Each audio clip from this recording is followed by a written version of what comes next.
마리아는 바위에 앉아서 염소 새끼들과 어린 양들과 함께 놀며 그 놈들의 볼그레한 부리에 토끼풀 꽃을 갖다 댄다. 흰털 검은 털이 섞인 염소 새끼 한 마리가 마리아의 어깨에 다리를 얹고 머리 냄새를 맡는다. 그건 빵이 아니다. 하고 마리아가 웃으면서 말한다. 내일 빵 껍질을 하나 갖다 주마. 이제는 조용히 있거라. 엘리사벳도 명랑해져서 웃기 시작한다. 34. 마리아가 그의 아이에 대하여 말한다. 나는 포도알이 굵어져 가고 있는 시렁 밑에서 마리아가 빨리빨리 실을 잡는 것을 본다.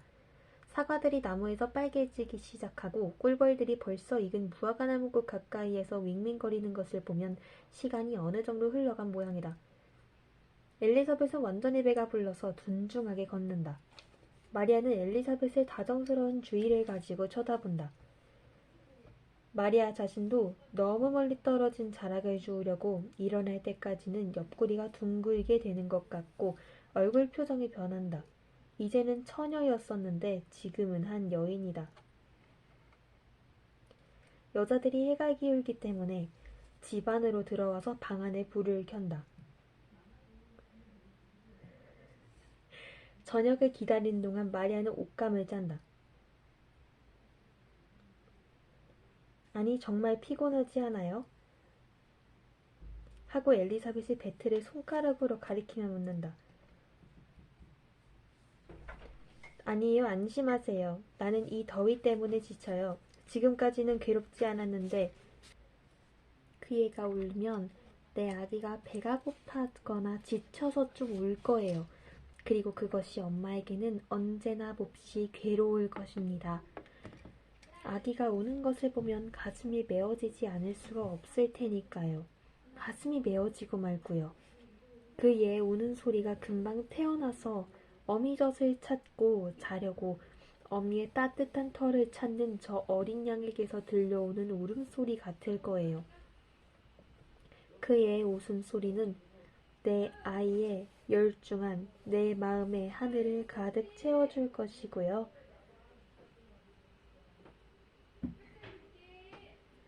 그 애는 하느님이고 또 사랑하는 연인으로서의 내 사랑은 동정봉헌의 반대가 되지 않기 때문에 나는 내 아이에게 열중할 수가 없어요. 그의 웃음소리는 포근한 제 둥지 안에서 배불리 먹고 만족한 작은 비둘기의 기쁜 구구소리 같을 거예요. 나는 그 애가 첫 발걸음 떼어놓는 것을 생각합니다. 꽃이 핀 풀밭에서 껑충껑충 뛰는 새 같을 거예요. 풀밭은 아기에게 고통을 줄 것은 아무것도 만나게 않게 하려고 온 사랑을 기울여 그의 볼그레한 작은 발을 버티어주는 엄마의 마을일 것입니다. 그 내 아이를 나는 얼마나 사랑하겠는지 몰라요. 내 아들. 요셉도 그 애를 사랑할 것입니다. 그렇지만 마리아는 그 말을 요셉에게 해야 할 거요. 마리아는 얼굴이 흐려지며 한숨을 쉰다. 그래도 내가 그이에게 그 말을 해야 할 거요. 첫 발걸음 떼어놓는 것을 생각합니다. 아니에요. 하느님의 아들의 양부라는 그의 행복한 처지를 그에게 알리는 일을 하느님께 맡겨드렸어요. 하느님께서 그 일을 맡으실 거예요. 성령께서 그날 저녁 이렇게 말씀해 주셨어요. 말하지 말고 그 일을 내게 맡겨라. 내가 너의 결백을 증명해 주마. 하고요. 그러니까 그렇게 하실 거예요. 하느님은 절대로 거짓말을 안 하시니까요. 이것은 큰 시련입니다. 그렇지만 영원하신 분의 도움이 있으면 극복될 것입니다. 성령께서 알려주신 언니를 빼고는 주님의 종에 대한 그분의 호의를 아무도 제 입을 통해서 알아내서는 안 돼요. 그 일로 인해서 큰 기쁨을 맛보았을 스카리아에 대해서 나도 항상 침묵을 지켰어요.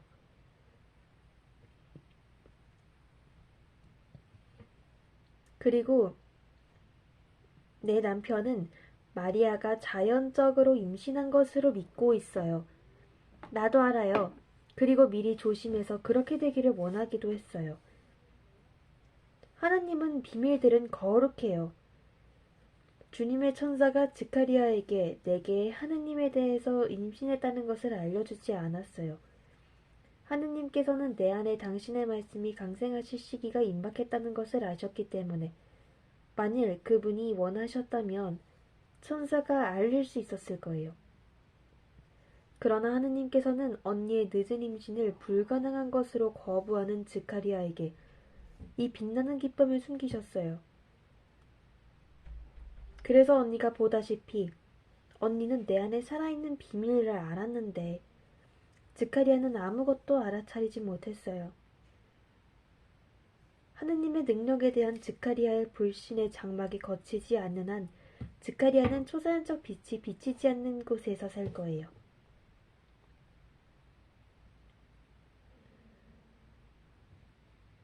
엘리사벳은 한숨을 쉬며 입을 다문다. 스카리아가 들어온다.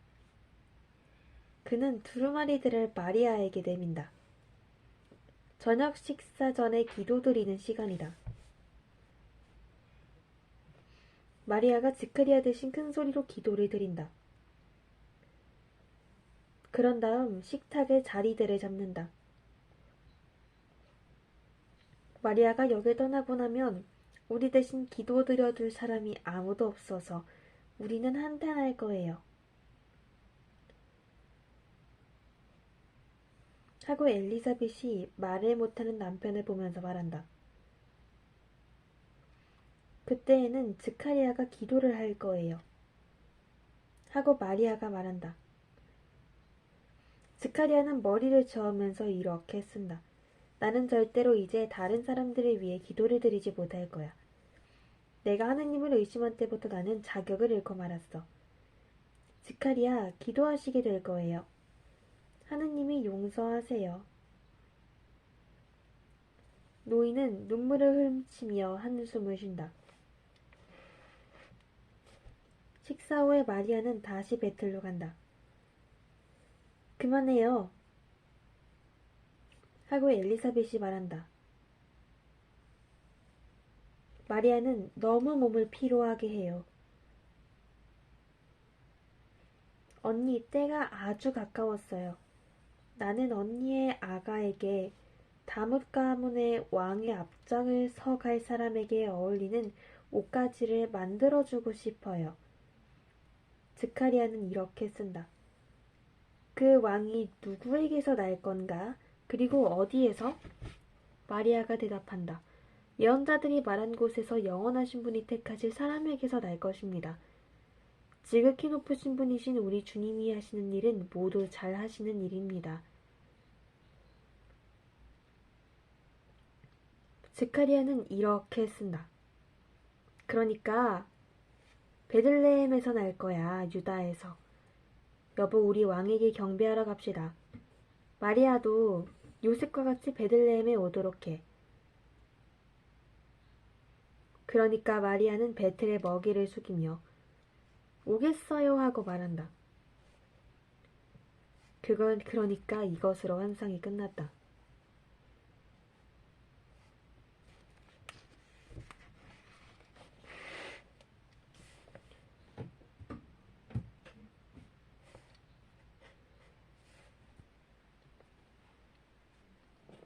그리고 허용되는 일에까지도 우선 이웃의 필요를 통과시킬 만큼 거룩해야 한다.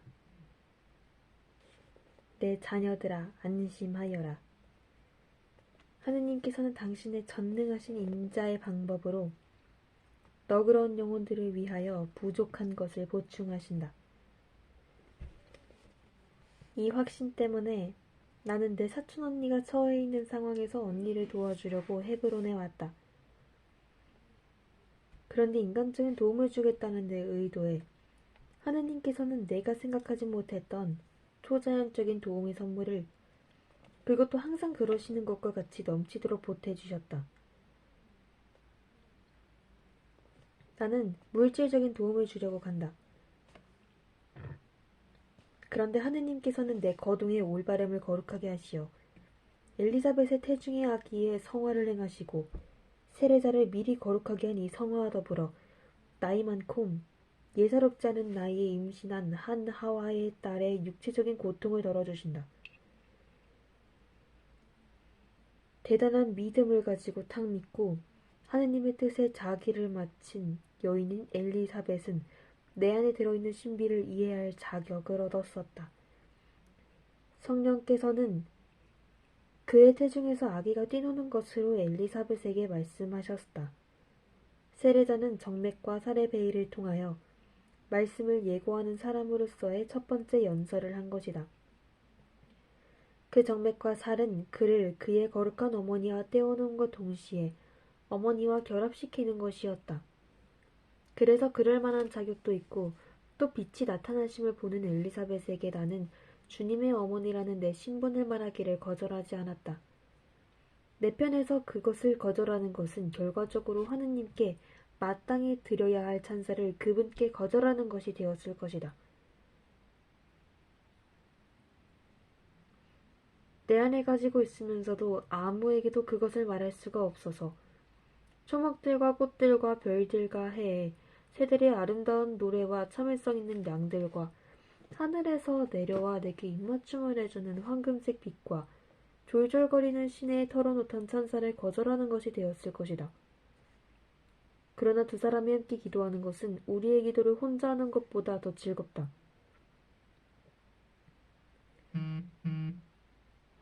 나는 온 세상이 내 운명을 알았으면 한다. 나를 위해서가 아니라 세상에 나와 일치하여 우리 주님을 찬양하도록 하기 위해서. 조심성으로 인하여 나는 스가랴에게 진실을 알릴 수가 없었다. 그것은 하느님의 일을 침범하는 것이 되었을 것이다. 내가 하느님에게 정배이고 어머니이긴 하지만 언제까지나 그분의 종일 것이다. 그래서 하느님께서 내게 대하여 큰 사랑을 가지셨다고 해서 감히 하느님 대신이 되고 나를 그분 위에 올려놓는 결정을 취해서는 안 되는 것이었다. 엘리사벳은 그의 성덕으로 이것을 깨닫고 침묵을 지킨다. 거룩한 사람은 항상 순종하고 겸손하기 때문이다.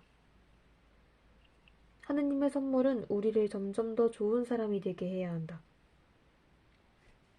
우리가 하느님에게서 많이 받으면 많이 받을수록 더 많이 주어야 한다.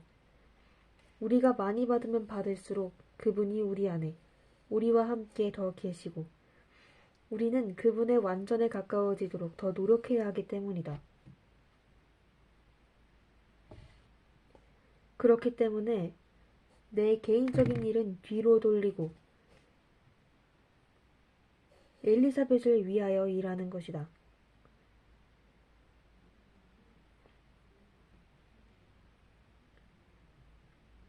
나는 시간이 없지 않을까 하는 염려로 위축되지는 않는다.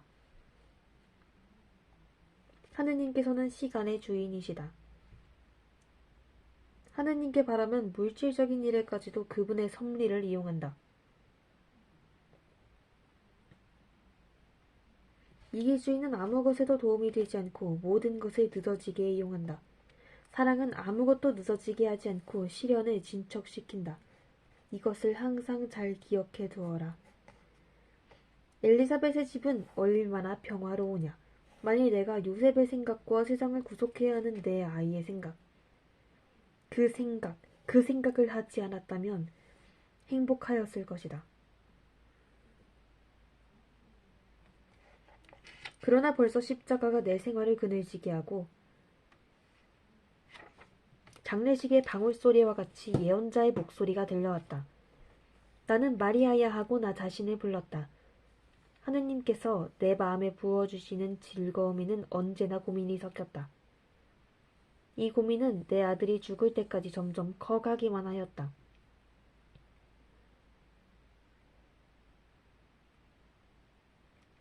마리아 마리아 발도르다야.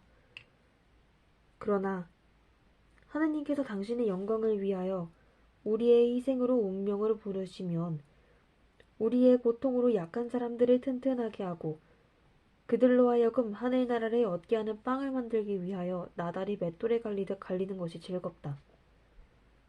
이제 이만하면 되었다. 너는 피로하고 행복하다. 내 축복을 받으며 쉬어라. 36. 세례자의 탄생. 세상이 이 시간에 우리에게 보여주는 불쾌한 일들 가운데 하늘에서 이 평화스러운 환상이 내려온다. 그런데 나는 내 안에 살고 있는 모든 것의 정반대가 되는 인간의 악의와의 끊임없는 충돌에서 나는 바람에 날아가는 지푸라기에 지나지 않기 때문에 이 일이 어떻게 일어날 수 있는지 모르겠다. 아직도 여전히 엘리사벳의 집이다. 아직 넘어가는 해가 비추고 벌써 활 같은 초생딸이 무한히 넓은 짙은 파란색 휘장에 찍어놓은 은빛 꼬리점 같이 보이는 아름다운 여름 저녁이다. 장미나무들은 강한 향기를 풍기고 꿀벌들은 마지막 나들이로 날아다니는데 저녁의 고요하고 더운 공기 속에서 윙윙거리는 금빛 물방울 같다.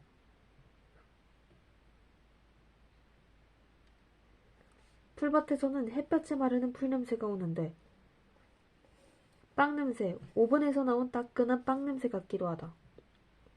그 냄새는 어쩌면 사방에 널어 말리다가 지금 사라가 걷어서 개키는 중에 있는 수많은 빨래에서 오는지도 모르겠다.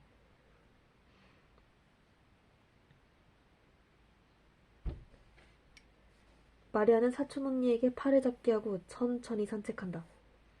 그들은 아주 천천히 반쯤 어두워진 시렁 밑에 올라갔다 내려왔다 한다.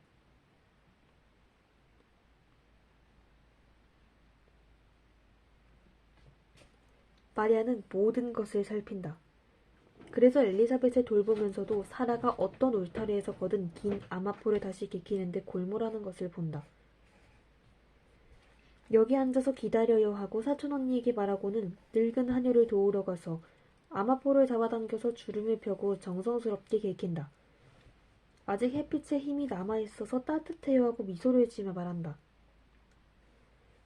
그리고 하녀를 기쁘게 하려고 이렇게 덧붙인다.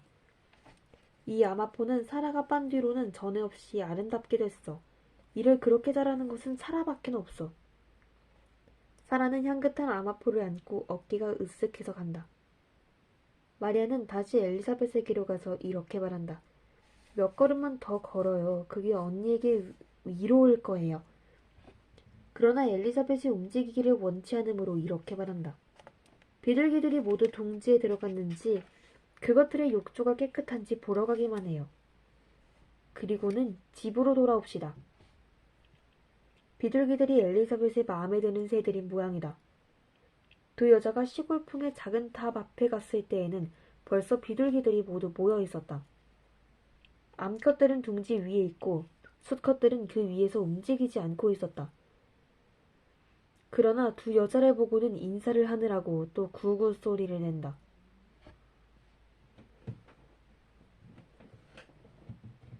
그러나 엘리사벳은 그것에 사뭇 감격한다. 그런데 그의 몸이 상태로 인한 약함이 엘리사벳을 지배하고 그에게 두려운 마음을 일으켜서 울음을 터뜨리게 한다. 엘리사벳은 사촌동생에게 몸을 의지한다. 만일 내가 죽게 되면 내 가엾은 비둘기들. 마리아는 떠날 것이고 마리아가 집에 그대로 있으면 내가 죽어도 상관없을 거요. 나는 여인이 맛볼 수 있는 가장 큰 기쁨을 맛보았어요. 결코 맛보기를 단념하지 않았던 그 기쁨을. 그래서 죽는다 하더라도 주님께 원망을 하지 못하겠어요. 주님은 내게 호의를 많이 베푸셔서 그 때문에 주님을 찬미해요. 그렇지만 지카리아가 있고 아기가 있을 거예요. 또 한 사람은 늙어서 아내가 없으면 사막에서 길을 잃은 사람같이 될 거예요.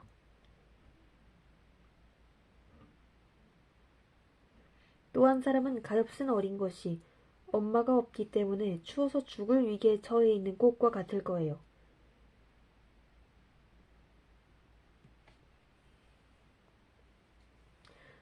어머니의 애무도 받지 못할 가엾은 아기? 아니 왜 그런 슬픈 생각을 하세요? 하느님께서 언니에게 어머니가 되는 기쁨을 주셨으니 그 기쁨이 절정에 달하 있을 때 그것을 언니에게서 빼앗아 가지 않으실 거예요. 어린 요한은 엄마의 모든 입맞춤을 받을 것이고 지카리아는 아주 고령에 이르기까지 충실한 아내의 모든 보살핌을 받을 것입니다. 언니네 부부는 같은 나무의 두 가지와 마찬가지예요. 가지 하나가 다른 가지를 외롭게 남겨두고 죽지는 않을 거예요. 마리아는 착해서 나를 위로하는 거지요. 그러나 나는 아들을 낳기는 너무 늙었어요. 그래서 아기를 낳을 시간이 된 지금 겁이 나요.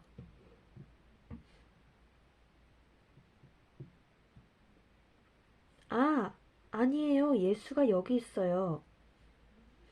예수가 있는 곳에서 무서워해서는 안 돼요. 내 아이가 갓 생겨나서 싹 같았을 적에 언니의 고통을 가볍게 했다고 언니가 말했지요. 그러니까 아기가 점점 커져서 벌써 내 안에서 살아있는 인간처럼 되어 있는 지금 나는 아기의 작은 심장이 내 가슴에서 아주 가까이에서 뛰는 것을 느껴요.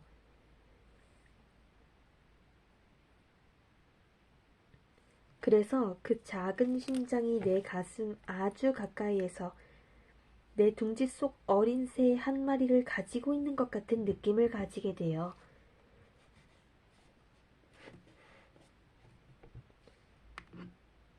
지금도 언니가 일절 위험을 당하지 않게 할 거예요.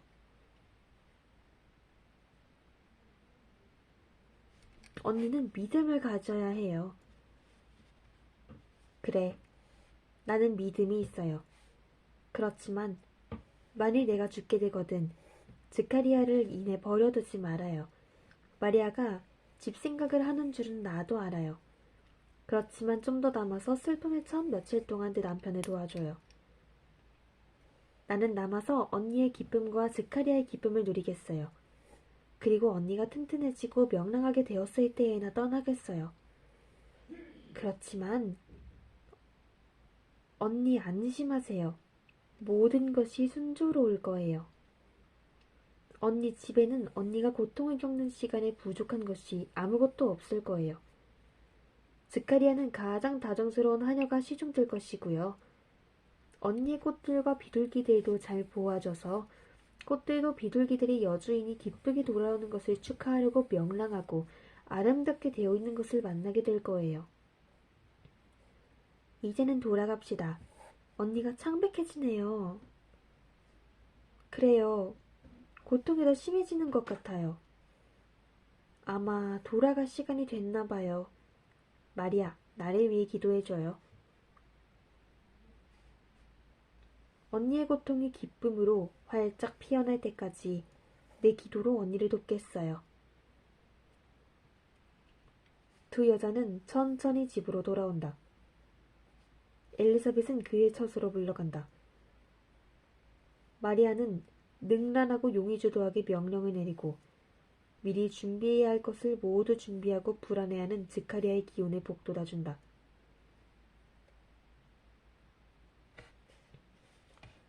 오늘 밤 잠을 자지 않고 새우며 도와달라고 불러온 귀에 익지 않은 여인들의 목소리들이 들리는 이 집에서 마리아는 폭풍우가 몰아치는 밤의 등대 모양으로 경계하며 주의를 기울이고 있다. 온 집안이 마리아를 중심으로 하고 움직인다.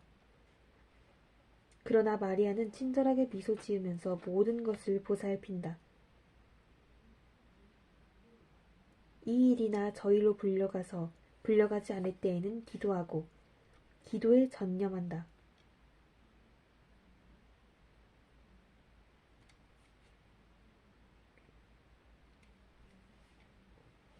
마리아는 식사와 일을 위하여 항상 모이는 방에 있다. 그리고 마리아와 함께 스카리아가 있는데 한숨을 쉬며 불안해서 이리저리 서성거린다. 그들은 벌써 기도를 드렸다. 그런 다음 마리아는 계속 기도를 드렸다. 노안이 피곤해서 식탁 가까이 의자에 앉아 골똘히 생각에 잠겨 입을 다물고 있는 지금도 마리아는 기도를 드린다. 식탁에 십자로 포개 얹은 팔에 머리를 대고 아주 잠이 든 것을 보고는 덜 내려고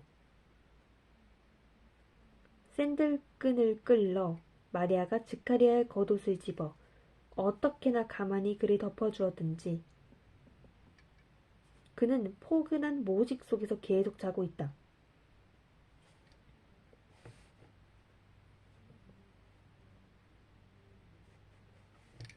모직물은 그에게 자주 열리는 문으로 이따금씩 들어오는 밤의 싸늘한 기운을 막아준다. 그런 다음 마리아는 돌아와서 기도를 드린다. 그리고 아픈 사람의 부르짖음이 더 날카로워질 때에는 점점 더 마음을 다하여 무릎을 꿇고 팔을 뻗치고 기도한다.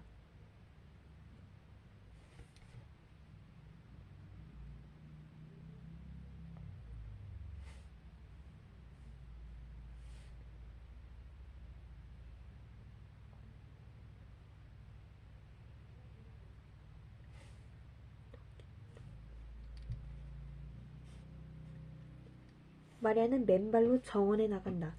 주인마님이 아씨를 원합니다 하고 사라가 말한다. 가겠어 하고 마리아는 집을 끼고 가다가 층기를 올라간다. 별이 총총한 고요한 밤에 돌아다니는 흰 전사 같다.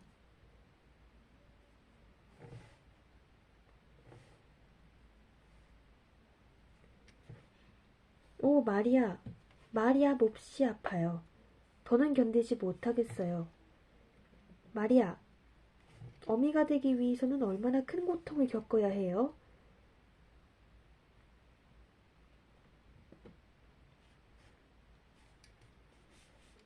마리아는 엘리자벳을 다정스럽게 어루만지고 입 맞춰준다. 마리아, 마리아, 마리아의 배에 손을 얹게 해줘요. 마리아는 주름투성이고 부은 두 손을 잡아 둥글게 된 자기 배에 갖다 대고 매끈매끈하고 가벼운 손으로 꾹 누른다.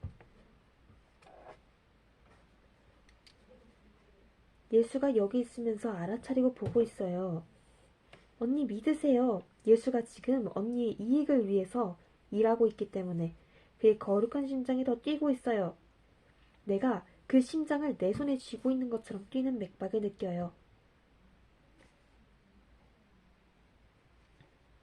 나는 아기가 그 심장의 고통으로 내게 말하는 것을 알아들어요.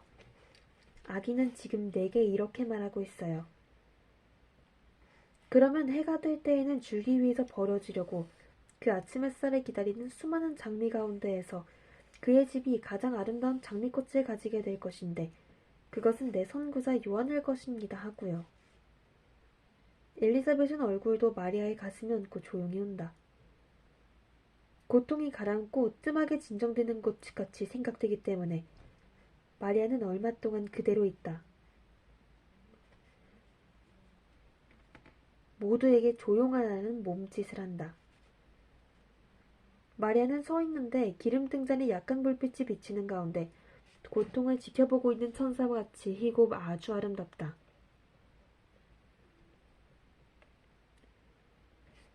마리아는 기도를 드린다. 입술이 움직이는 것 같이 보인다. 그러나 입술이 움직이는 것을 보지 못한다 해도 나는 그의 얼굴 표정을 보고 기도를 드리고 있다는 것을 알 것이다.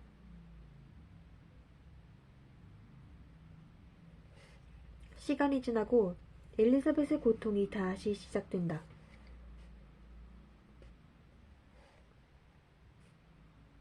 마리아는 다시 엘리자벳에게 입맞춤한다. 그리고는 빨리 달빛 아래로 내려와서 노인이 아직 자고 있는지 보려고 달려간다. 노인은 아직 자고 있는데 꿈을 꾸면서 신음한다. 마리아는 가엾다는 몸짓을 하고 다시 기도를 시작한다.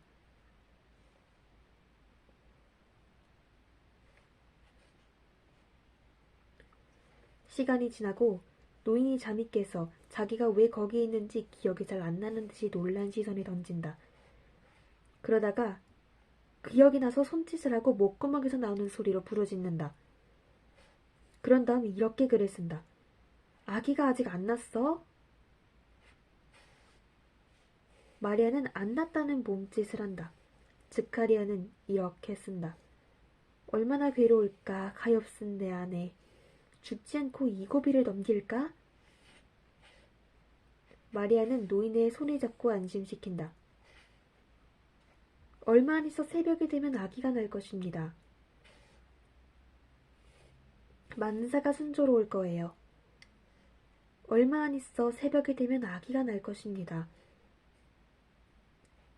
형부의 아기가 세상에 태어날 이날은 오래지 않아 날이 밝을 터이니까요.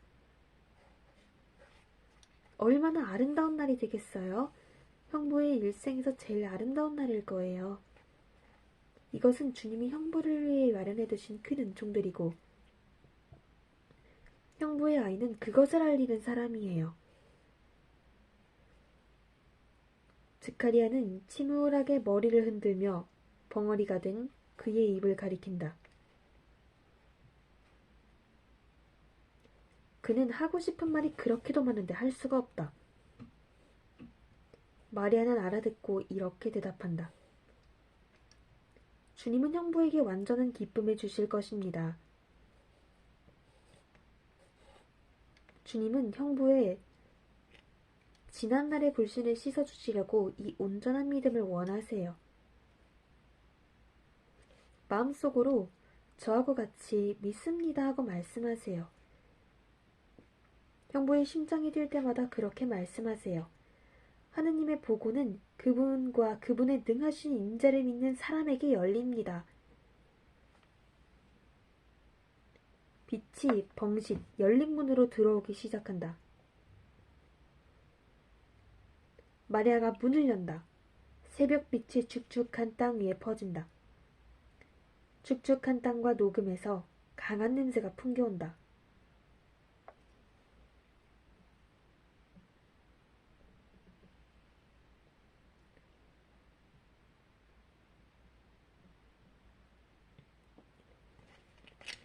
축축한 땅의 녹음에서 서로 부르는 새들의 첫 번째 쥐저김이 들린다.